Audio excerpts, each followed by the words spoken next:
भगवान राम के लिए तुलसी ने लिखा है कि कहत परम पुनीत इतिहासा, अंतिम जो चौपाई है, सवन ही हो तो सकल भ्रमनाशा, सुनिए तो सारा भ्रम का नाश हो जाएगा। जैसे मैं एक छोटी सी बात बताना चाहता हूँ, कभी आपने ये बात, यद्यपि मैं पहले भी बोल चुका हूँ, आप बताइए भगवान राम 4 ही भाई क्यों थे, 3 या 5 क्यों नहीं?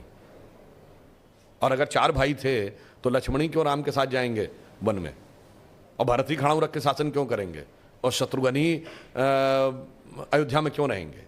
क्योंकि 4 भाई 4 पुरुषार्थ के प्रतीक हैं, धर्म अर्थ काम मोक्ष। भगवान राम धर्म है, शत्रुघ्न अर्थ हैं, लक्ष्मण काम है और भरत मोक्ष है। अब देखिए साहब, धर्म के साथ काम यानी कामना यानी इच्छा सदैव संयुक्त रहनी चाहिए, इसलिए लक्ष्मण सदैव साथ में रहेंगे। भरत मोक्ष के प्रतीक हैं तो खड़ाऊ रख के यानी धर्म के किसी प्रतीक को रख के तपस्या करेंगे, मोक्ष प्राप्त होगा। और शत्रुघ्न अर्थ के प्रतीक हैं तो इसलिए वो राजधानी में ही रहेंगे, अर्थ कभी छोड़ के नहीं जा सकता। इसीलिए आप देखिए, कहा तो जाता राम लक्ष्मण की जोड़ी, मगर तुलसी बाबा ने लिखा हनुमान चालीसा में कि रघुपति कीनी बहुत बड़ाई, तुम मम प्रिय भरत ही संभाई। क्यों? देखिए, कामना को तो धर्म सबसे प्रिय होना चाहिए, लक्ष्मण को राम प्रिय होने चाहिए, धर्म को मोक्ष। और फिर मैं एक और बात बताऊं, जो लोग कहते हैं ना राजा दशरथ के 3 रानियां क्यों थी, क्यों? इसमें 2 ही जुड़वा भाई हैं, कौन? लक्ष्मण और शत्रुघ्न। एक कामना एक अर्थ यानी इच्छा और पूर्ति, तो जुड़वा भाई हैं। और 3 क्यों जो होना जरूरी था?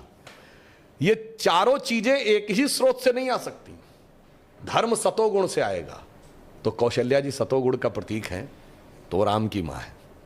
अर्थ और काम रजोगुण से आएगा, तो सुमित्रा जी रजोगुण का प्रतीक हैं, तो उनसे काम और अर्थ उत्पन्न होगा। और केकई तमोगुण की प्रतीक है, मोक्ष प्राप्त करने के लिए तमोगुण के पार जाना पड़ेगा। इसलिए महाराज दशरथ की 3 ही रानियां हैं, 2 या 4 नहीं। और फिर यहां पे मैं ये भी कह दूं, मतलब इसको कोई अन्यथा न ले, मैं मतलब ये नहीं कह रहा हूं, इसमें सबसे सुंदर कौन था? केकई। तमोगुण सबसे आकर्षक होता है और अक्सर उसी के पीछे बहुत सारी अनिष्ट की संभावनाएं भी छुपी रहती हैं। और मैं कह रहा हूं, अगर थोड़ा सा गौर से पढ़ोगे तो एक एक चीज में इतना गहरा अर्थ निकलेगा कि फिर अगर एनी बेसेंट ने कहा था कि for 40 years I have studied a religion by the name of Hinduism, the more you study, the more you love it, the more you get involved, more you respect it, तब जाके धीरे धीरे समझ में आएगा। बहुत बढ़िया।